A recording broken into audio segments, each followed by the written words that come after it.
پہلا جرم، قرآن کریم کی آیات سنتے تھے، آپ صلی اللہ علیہ وآلہ وسلم کی مجلس میں بیٹھتے تھے، نصیحتیں سنتے تھے، لیکن قبول کرنے کی نیت سے نہیں۔ ان کی نیت یہ ہوتی تھی کہ ہم ان کی باتیں سنیں، ان کے قریب ہو کے بیٹھیں اور کوئی ایسی بات ان کی باتوں سے تلاش کر لیں جس کا بہانہ بنا کر ہم ان سے بحث و جدال کریں، ہم ان کے ساتھ مباحثہ کریں، ہم ان کے ساتھ لڑائی جھگڑا کریں۔ اللہ تعالیٰ نے ان کے دلوں پر اور ان کے کانوں پر ان کی ان بد اعمالیوں کی وجہ سے مہر لگا دی ہے۔ ان کے دل زنگ آلود ہو چکے ہیں اور ان کے دل اتنے سخت ہو چکے ہیں، ثم قست قلوبکم من بعد ذلک فہی کالحجارہ او اشد قسوہ، کہ ان کے دل پتھروں سے بھی زیادہ سخت ہو چکے ہیں۔ پتھر تو پھر بھی ان کے اندر سے چشمے پھوٹ پڑتے ہیں، لیکن ان کے دل اتنے سیاہ ہو چکے ہیں، مردہ ہو چکے ہیں، تالے پڑ چکے ہیں، اتنے سخت ہو چکے ہیں کہ اب ان پر کوئی چیز اثر نہیں کرتی اور وہ پتھروں سے بھی زیادہ سخت ہو چکے۔ انسان کا ازلی دشمن شیطان ان پر غالب آ چکا ہے۔ اب ان کی حالت یہ ہے کہ یہ شیطان کی ہر کہی ہوئی بات پر عمل کر رہے ہیں، اور جدھر وہ ان کو لے کے جانا چاہتا ہے وہ ان کو ہانک رہا ہے، اور یہ آگے آگے دوڑتے جا رہے ہیں، اس کی ہر بات پر لبیک کہہ رہے ہیں، اور یہ شیطان کے لشکر میں شامل ہو چکے ہیں۔ سیدنا عبداللہ بن عباس رضی اللہ تعالیٰ عنہ بیان کرتے ہیں کہ جو شخص اللہ کی اطاعت اور فرما برداری میں کوشاں رہتا ہے، کوشش کرتا رہتا ہے، اس کے چہرے پہ چمک دمک ہوتی ہے،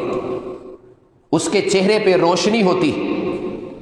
اس کے دل میں نور ہوتا ہے، اس کی روزی فراخ ہوتی ہے، اس کے بدن میں طاقت ہوتی ہے، اور لوگوں کے دل میں اللہ تعالیٰ اس کی محبت ڈال دیتے ہیں۔ اور جو شخص اطاعت الہی سے روح گردانی کرنے والا ہے، اعراض کرنے والا ہے، گناہ کے کاموں میں آگے آگے ہے، گناہوں کا عادی ہو چکا ہے، اس کے چہرے پہ نحوست، دل میں تاریکی، قبر میں بھی اندھیرا، بدن میں کمزوری، روزی میں بھی کمی، اور لوگوں کے دلوں میں اللہ تعالیٰ اس کے بارے میں حسد، بغض اور کینہ ڈال دیتا ہے۔ گناہ صرف اور صرف تاریکی ہے، اندھیرا ہے، اور جب دل سیاہ ہو جاتے ہیں، جب دل مردہ ہو جاتے ہیں، تو پھر گناہوں کی نفرت بھی ختم ہو جاتی ہے۔ جب گناہوں کی نفرت ختم ہو جائے تو بڑے سے بڑا گناہ بھی چھوٹا لگتا ہے۔ جبکہ ایک جو مومن ہوتا ہے نا، مومن کی کیفیت یہ ہوتی ہے، جب اس سے کچھ چھوٹا سا گناہ بھی سرزد ہو جائے تو وہ اس کا بوجھ اتنا بڑا اس کی نظر میں ہوتا ہے کہ جیسے پہاڑ ہے، اور وہ اس پہاڑ کے نیچے بیٹھا ہوا ہے تو یہ پہاڑ کسی بھی وقت اس پر گر سکتا ہے۔ یعنی اگر مومن سے گناہ ہوتا ہے نا تو وہ اس گناہ سے جان چھڑوانے کے لیے فوراً توبہ تائب ہونے کی کوشش کرتا ہے، جبکہ جو گنہگار ہوتا ہے، جس کا دل سیاہ ہو چکا ہوتا ہے، جس کا دل مردہ ہو چکا ہوتا ہے، اس کی حالت یہ ہوتی ہے کہ وہ بڑے سے بڑا گناہ بھی کرتا ہے تو اس کی کیفیت یہ بنتی ہے کہ جیسے ناک کے اوپر مکھی بیٹھی اور اس طرح ہاتھ سے اس کو اڑا دیا۔ تو لہذا یہ ان کا پہلا جرم کہ جو جہنم کے کنارے پہ کھڑے ہو کے اس افسوس کا اظہار کر رہے ہوں گے کہ اے اللہ، ہم نے اپنی آنکھوں سے دیکھ لیا، اپنی کانوں سے سن لیا، اب ہمیں واپس بھیج دے، اب جا کر کوئی برا کام نہیں کریں گے، کوئی گناہ کا کام نہیں کریں گے، کسی پر دست درازی نہیں کریں گے، کسی پر ظلم نہیں کریں گے، اب ہمیں واپس بھیج دے، اب ہم نیک بندے بن جائیں گے، تیرے نیکوکاروں میں شامل ہو جائیں گے، ایمان والوں کے ساتھ مل جائیں گے، اب ہمیں واپس بھیج دے۔ دوسرا جرم ان کا کیا ہے؟ جب ان کے سامنے قرآن کریم کی کوئی آیات پیش کی جاتی ہیں، ان کا ترجمہ ان کے سامنے رکھا جاتا ہے، ان کو اس سے اخذ کردہ مسائل ان کو پیش کیے جاتے ہیں تو وہ استہزاء کرنا شروع کر دیتے ہیں، مذاق کرتے ہیں آگے سے کہ یہ آپ کس طرح کی باتیں کر رہے ہیں، یہ آج کے دور میں نہیں ہو سکتا۔ ہر شخص اپنے طریقے سے اسلام کو مولڈ کرنے کی کوشش کرتا ہے، دینی تعلیمات کو مولڈ کرنے کی کوشش کر رہا ہے کہ یہ میرے مطابق ہو جائیں، جس طرح میں سوچتا ہوں، جس طرح میرا انداز ہے، جس طرح میرے اطوار ہیں، جس طرح میرے رویے ہیں، جس طرح میری سوچنے کا انداز ہے، جس طرح میرے افکار ہیں، یہ اسی کے مطابق ڈلے گا تو ٹھیک ہے، اسی کے مطابق اگر یہ نہیں ڈل رہا تو یہ ٹھیک ہی نہیں ہے۔ کہ یہ قرآنی آیات کا انکار کرتے ہیں، استہزاء کرتے ہیں، شعائر اسلام کا مذاق اڑاتے ہیں۔ نماز، روزہ، زکوٰۃ، حج، یہ ساری جو ہے وہ عبادات دل کرے تو بجا لاتے ہیں، دل نہ مانے تو اپنی خواہش کے پیچھے چلتے ہوئے ان کا انکار کر دیتے ہیں، اپنی مصروفیت کا بہانہ بنا کر ان کو ترک کر دیتے ہیں، سمجھتے ہیں کہ یہ ہمارے لیے نہیں ہے۔ یاد رکھنا، ایک ہوتا ہے قولی انکار، ایک ہوتا ہے عملی انکار۔ قولی انکار یہ ہے کہ کوئی بات ہمارے سامنے آئی، ہم اسے کہہ دیں یار ہم اسے نہیں مانتے۔ قرآن کریم کی کوئی آیات پیش کی گئی، اس کا ترجمہ آپ کے سامنے رکھا گیا، اس سے اخذ کردہ مسائل پیش کیے گئے، آپ آگے سے انکار ہی کر دیں کہ میں اسے نہیں مانتا۔ اس انکار کو تو ہم سمجھتے ہیں، لیکن یہ انکار جو کہ عملی انکار ہے، یہ کون سا انکار ہے؟ عملی انکار یہ ہے میں زبان سے تو اس کا انکار نہ کروں، لیکن اپنے عمل سے اس کا اظہار بھی نہ کروں، اپنے عمل سے ان آیات کا، ان نشانیوں کا اظہار بھی نہ کروں، یہ عملی انکار ہے۔ ہم قولی انکار کرنے سے ڈرتے ہیں، کچھ لوگوں سے ڈرتے ہیں کہ ہم اسلامی معاشرے میں رہتے ہیں، مسلمانوں کے ساتھ رہتے ہیں، ایک بستی میں رہتے ہیں، میں اگر اپنی زبان سے انکار کر دوں گا تو یہ کہیں گے مسلمان ہی نہیں ہے، میرے پیچھے پڑ جائیں گے، میرا جینا محال کر دیں گے، اس بات سے تو ہم ڈرتے ہیں۔ لیکن عملی انکار چونکہ کوئی دیکھنے والا نہیں ہوتا نا، ایسی باتیں جن کا تعلق میرا اور میرے رب کے ساتھ ہے، چونکہ وہ صرف اللہ تعالیٰ جانتا ہے کہ یہ کس نیت کے ساتھ یہ کام کر رہا ہے، یہ نماز کس نیت سے پڑھ رہا ہے، یہ روزہ کس نیت سے رکھ رہا ہے، یہ عبادات کس نیت سے کر رہا ہے، یہ تعلق صرف ڈائریکٹ اللہ کے ساتھ ہوتا ہے۔ تو اس میں اگر ہم کوئی دل میں کھوٹ ہوگی، اس میں کوئی دھوکہ دہی ہوگی، اس میں اخلاص نہیں ہوگا، ریاکاری اور دکھاوا ہوگا، یا اپنے عمل سے اس کو بالکل ادا ہی نہیں کریں گے، تو یہ عملی انکار ہے۔ آج بہت زیادہ مسلمانوں کی اکثریت، بہت زیادہ مسلمان ایسے جو ہے وہ نظر آتے ہیں جو عملی انکار کر رہے ہیں۔ دوسرا جرم ان کا کیا تھا؟ قرآن کریم کی آیات کا انکار اور اس کا مذاق۔ تیسرا جرم ان کا کیا تھا؟ ان کا یہ نظریہ تھا کہ دنیا کی زندگی ہی مستقل زندگی، دنیا کی زندگی ہی مستقل زندگی ہے، اب ہم نے اس میں ہمیشہ کے لیے رہنا ہے،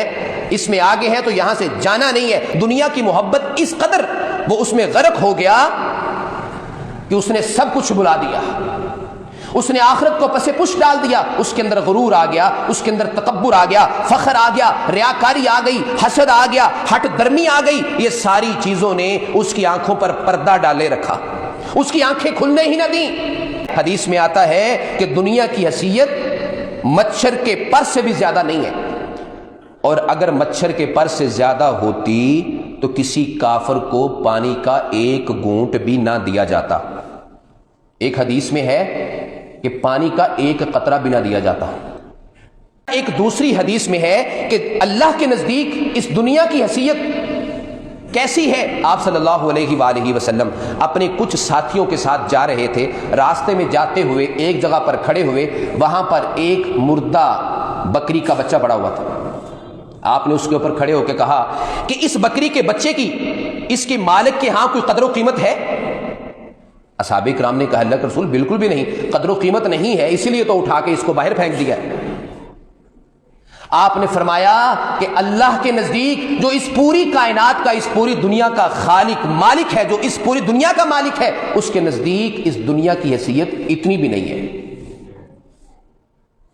اتنی بھی نہیں ہے جس کے پیچھے ہم نے دن رات ایک کیا ہوا ہے۔ یہ تیسرا جرم تھا اس شخص کا جو کہ آخرت میں جہنم کے کنارے پہ کھڑا ہو کے کہے گا کہ اے اللہ مجھے واپس بھیج دے، میں نیک کام کروں گا۔ یہ اس کا تیسرا جرم ہے کہ اس نے اس دنیا کی زندگی کو ہی مستقل زندگی جو ہے وہ تصور کر لیا تھا کہ اب میں نے ہمیشہ کے لیے یہاں رہنا ہے۔ اس نے اپنی آخرت کی تیاری بالکل نہ کی، دنیا کے ساتھ بہت زیادہ محبت کرنے لگا۔ چوتھا جرم کیا تھا کہ مٹی میں دفن ہونے کے بعد ہمیں ہرگز نہیں اٹھایا جائے گا، قبر میں جانے کے بعد ہم دوبارہ نہیں اٹھیں گے۔ کہاں آخرت اور کہاں قیامت، کہاں آخرت اور کہاں قیامت، یہ تو کام ہونا ہی نہیں ہے۔ یہ بھی ان کا نظریہ تھا۔ اور پانچواں ان کا یہ نظریہ تھا کہ انہوں نے دین پر دنیا کو مقدم سمجھا، دین کو پس پش کر دیا، قرآن کریم کو سمجھنے کی بجائے، قرآن کریم کی آیات پر غور کرنے کی بجائے، اس کو اپنے لیے سمجھنے کی بجائے اس کو پس پش ڈال دیا اور اپنی مصروفیات سے وقت نہیں نکالا عبادات کے لیے، نماز کے لیے، روزے کے لیے، زکوٰۃ کے لیے، یا اللہ تعالیٰ کے بتائے ہوئے فرامین کو سمجھنے کے لیے کہ اللہ تعالیٰ نے ہم سے کیا کہا ہے،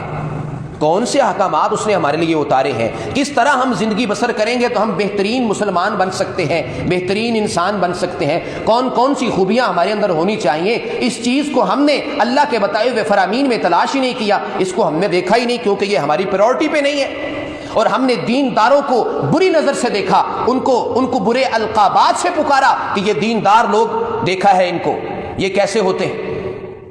اور اگر کوئی شاعر اسلام پر عمل کرنے والا ہے اس کو تانے دینا شروع کر دیتے ہیں، اگر کوئی دوستوں کو ہی تانے دینا شروع کر دیتے ہیں، اگر وہ نمازی بن جائے تو یہ کہنا شروع کر دیتے ہیں کہ ہمیں دیکھا ہوا ہے بڑا نمازی، تو اس کو نماز کے لیے نہیں آنے دیتے۔ اسی طرح دیگر عبادات کی طرف دوست ہی روکنا شروع کر دیتے ہیں، اس کو تانے دینا شروع کر دیتے ہیں۔ دینداری یہ ہماری ترجیح اول پہ ہونی چاہیے، دنیا بعد میں ہے۔ دنیا کی حیثیت کیا ہے اس کا تذکرہ میں نے آپ سے کر دیا ہے۔ یہ ان کا 5واں جرم تھا